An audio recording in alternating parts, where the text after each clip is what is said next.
আমাদের খাওয়া দাওয়া কমপ্লিট হয়ে গেছে। আমি আর অলিভিয়া এখন শুয়ে রয়েছি। অলিভিয়া মোবাইল দেখছে। দেখো অলিভিয়াকে কয়টুকু লাগছে।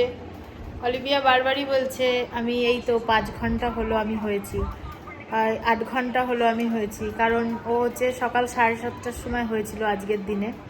তো বারবারই সকাল থেকে মনে করিয়ে দিচ্ছে যে দেখো আমি কিন্তু 8 ঘন্টা আগে হয়েছি।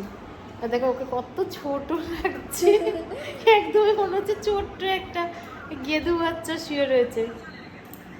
আর ওই যে অলিভিয়ার ডেকোরেশনটা ওখানে রয়েছে হ্যাপি বার্থডে দিয়ে। তো এখনো কেকটা কাটা হয়নি আমাদের, আমরা এখনো কেকটা কাটিনি, কেকটা কাটবো সন্ধেবেলা। আর আমাদের তো আজকে আবার ইনভাইট রয়েছে বারবিকিউ নেশন, তো সেখানে সন্ধেবেলা যেতে হবে।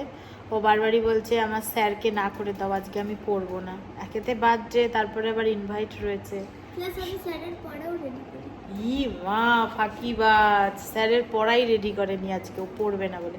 কিন্তু আমি যদি এখন যদি না করি ফোন করে স্যারকে, স্যার যদি চলে আসে কি না, আমি এখন ফোন করে কথা বলতে পারবো না। না আমি পারবো না, না না আমি পারবো না।